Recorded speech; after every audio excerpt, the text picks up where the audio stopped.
all so much for being here. This is going to be the first of many, and we are not going away.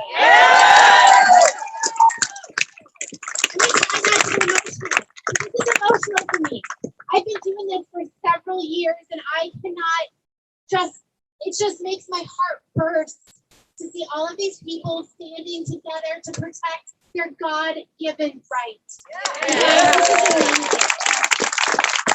Okay, so my name is Maya Olson. I am the president of Health Freedom South Dakota, and I didn't start the organization with the expectation that there was going to be a mandate ever, and I've been told that by people in our legislature, by Christino, by Sanford Health and Avera, that things would never be mandated. I've stood in front of countless legislators and been told that I'm an anti-vaxxer, not crazy. I'm not. I'm not. You're not. You're not either. No, I know. We just want our freedom, right? Yeah. Do you guys know that Paris, France has had 6 weekends of over 120,000 people showing up to protest?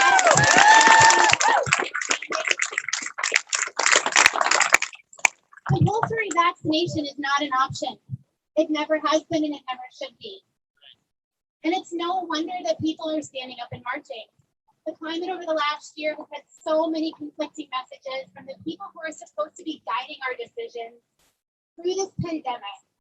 And coupled with the approval of a rushed to market experimental technology, it's no wonder we're questioning it, right? I mean, that should be our right. We've seen the effects of rush drugs in the past, right?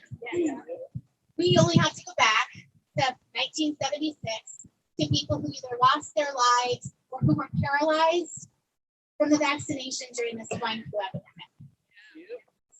History repeats itself, folks. Vioxx, not that long ago, killed 55,000 Americans before it was pulled from the market. And it's not that far off. We only have to hear the echo of, have you ever been injured by, in our homes on a commercial, to know that these drugs, these vaccines, they don't have long-term safety studies. Pfizer is one of the largest criminals, having to pay out $2.3 billion in a court case because they were found guilty of intent to defraud or mislead. Intent. That means their intention was to defraud or mislead the American public with this drug. With settlements like these, it's no wonder the general population begins to question the safety of pharmaceutical products and the intent of our government that regulates them. And then we throw this technology, this new technology that's never been tested on humans into the mix. Not only that, it's been fast-tracked, so it didn't go through the gold standard of double-blind placebo safety testing. And they wonder why we're hesitant again. On top of all of the rush to save messages, we continue to get mixed messages from the folks at the alphabet soup of agencies, the CDC, the WHO, the FDA. So what are we supposed to believe?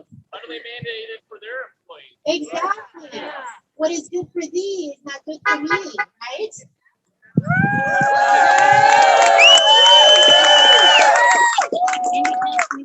So we keep hearing these messages.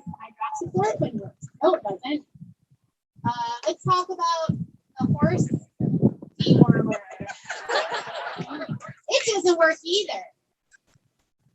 We've had thousands upon thousands of successfully treated patients who have used the horse paste. And yet, even those like Joe Rogan, who have said that it's working and had worked, are being called conspiracy theorists, and their stories are being labeled as misinformation. When is this going to end? How crazy is this?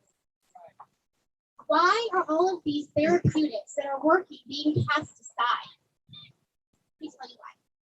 Because if you read the very long document of the rules of the EUA, you would know that if there was a therapeutic that was deemed to work on COVID-19, they could not have gotten emergency use authorization of the vaccine. Exactly what vaccine? How about the biologic? And yet here we are, 10 months into the largest mass vaccination campaign in the history of the world. Even with the new FDA approval of the BioNTech vaccine, we are completely ignoring the science if we say every single person has to have this vaccine. We know there are very successful therapeutics, we all know it, but more importantly, we're ignoring the science that the very vaccine industry is based upon. The science that says that people who have been infected and recover from a virus have better and longer lasting immunity than any vaccine could ever provide.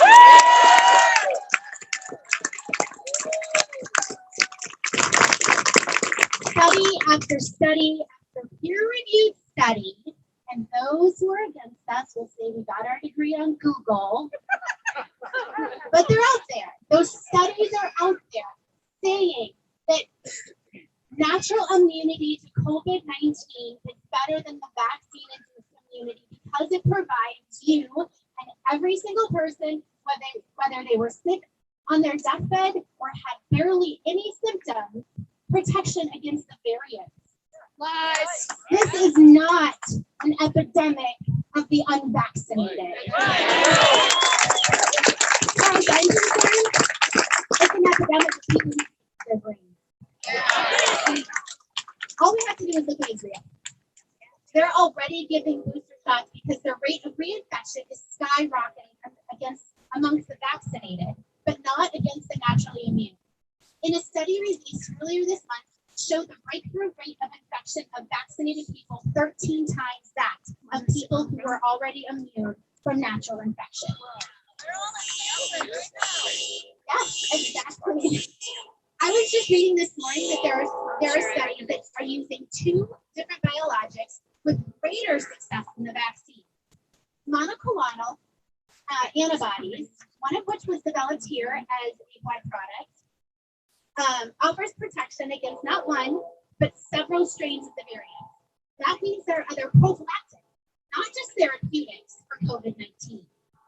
But all of that is being disregarded, all of it. And we could speculate as to why these mandates continue to be pushed. And we could say it's the money. We could say that the deal was brokered before full approval was even given. We could say that those in power would like more control and mandates and passports give them that.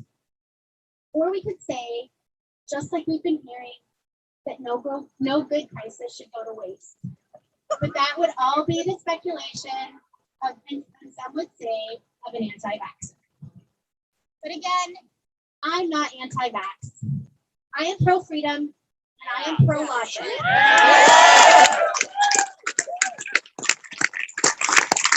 And let me just ask you if you guys agree with this statement.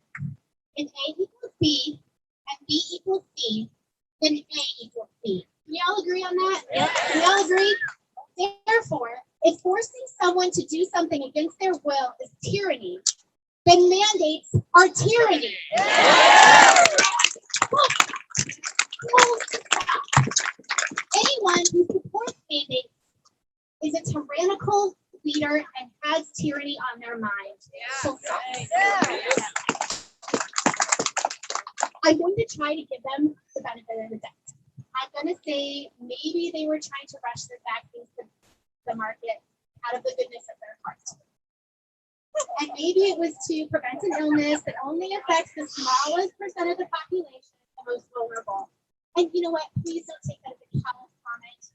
I know that there were lives lost in the last year, and there continue to be lives lost. And my heart breaks for those people who have lost loved ones. But mandating any biologics or any therapeutic or any treatment is wrong. It is tyranny. Yeah.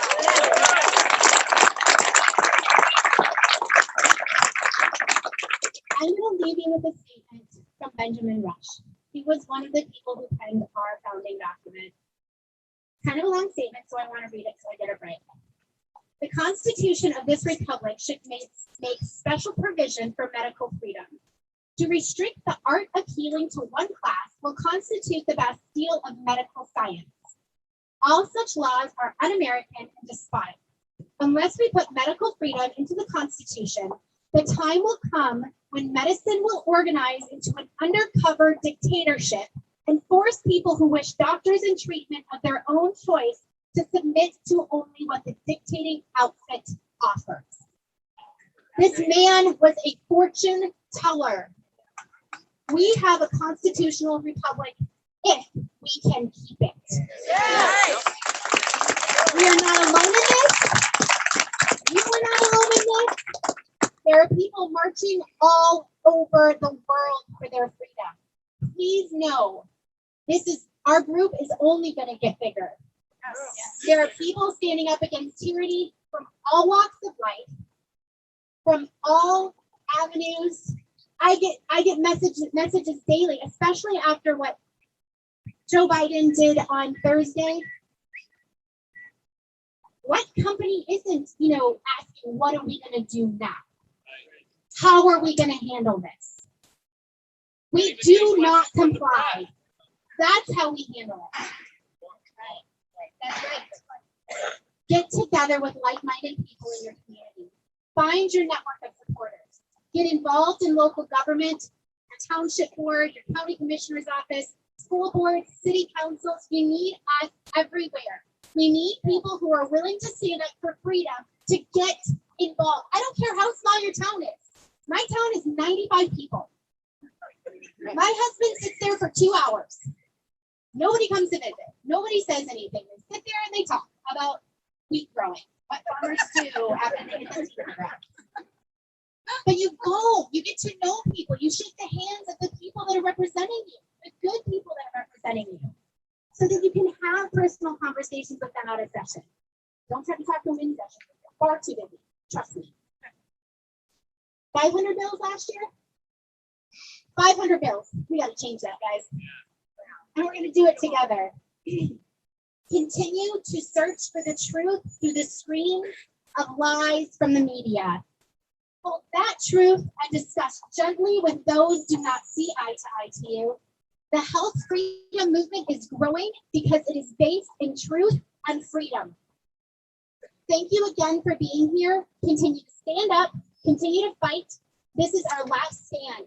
If we lose bodily autonomy, we have nothing left.